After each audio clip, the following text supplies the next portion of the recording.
नबी के मानने वाला, साहबा व अहले बैत के मानने वाला, हक्कानी पीर औलिया किरामदेर के मोहब्बत करने वाला, आलिम उलमा के भालोबासने वाला আমরা মুসলমান। আল্লাহ তাবারাক ওয়া তাআলা আমাদেরকে দুনিয়াতে মুসলমান করে পাঠিয়েছেন। সকলে পড়ুন আলহামদুলিল্লাহ। মহান রব্বুল আলামিন পবিত্র কুরআনুল কারীমের মধ্যে বলেন, ইন্নাদ দীনা ইনদাল্লাহিল ইসলাম, নিশ্চয় আল্লাহ তাবারাক ওয়া তাআলার নিকটে মনোনীত ধর্ম, নির্বাচিত ধর্ম হচ্ছে ইসলাম ধর্ম। ইসলাম ধর্মের মান্যকারীকে বলা হয় মুসলমান। পৃথিবীর মাটিতে বিভিন্ন ধর্মের মানুষ দেখতে পাওয়া যায়। কোন ধর্মের নাম হচ্ছে ইহুদি, কোন ধর্মের নাম হচ্ছে নাসারা, কোন ধর্মের নাম হচ্ছে হিন্দু, কোন ধর্মের নাম হচ্ছে শিখ।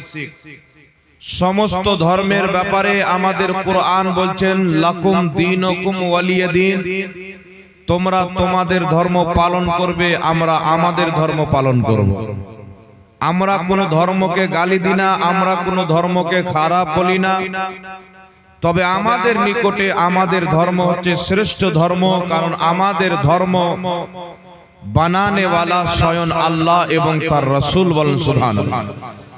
বিরাদর ইসলাম, এই পৃথিবীর মাটিতে আল্লাহ তাবারাক ওয়া তাআলা যখন মানব জাতিকে পাঠান, মহিলা হোক বা পুরুষ হোক, আল্লাহ পাক তাকে যখন দুনিয়াতে প্রেরণ করেন মায়ের গর্ভ থেকে, আল্লাহ তাবারাক ওয়া তাআলা যখন বান্দাকে পাঠান, তখন প্রত্যেক বান্দা, প্রত্যেক বান্দি যখন জন্মগ্রহণ করে, ওই সময় প্রত্যেক বান্দা বান্দি মুসলমান হয়ে জন্মগ্রহণ করে। বলেন সুবহানাল্লাহ।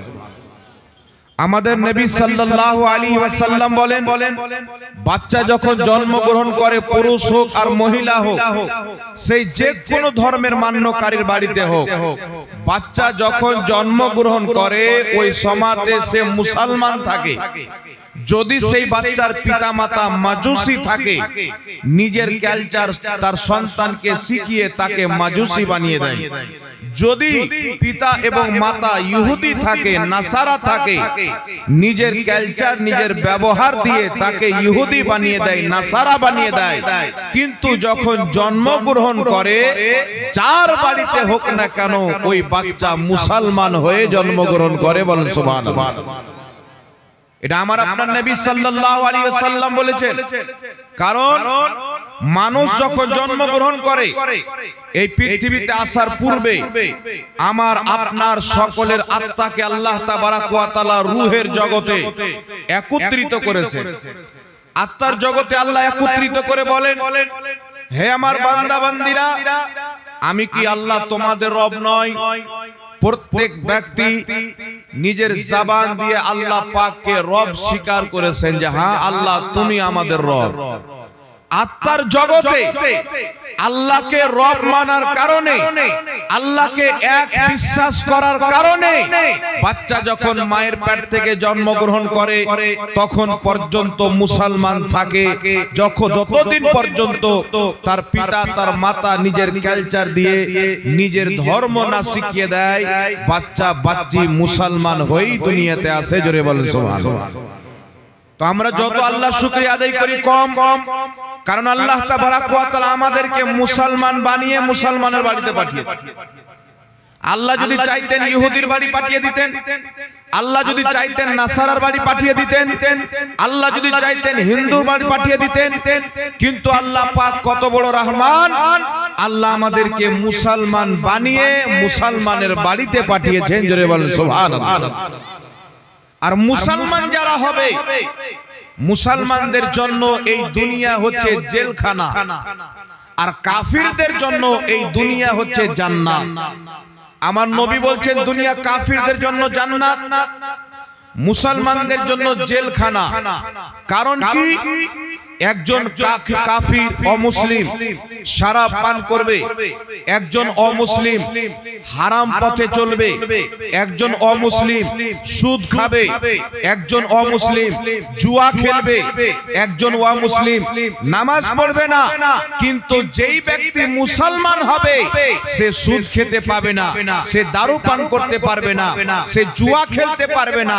যেই বান্দা মুসলমান হবে তাকে আল্লাহর কোরআন মেনে চলবে, নবী মুস্তাফার হাদিস মেনে চলতে হবে। জোরে বলুন সুবহানাল্লাহ।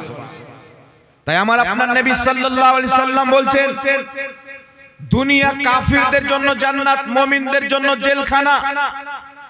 এটা বলার কারণ কি?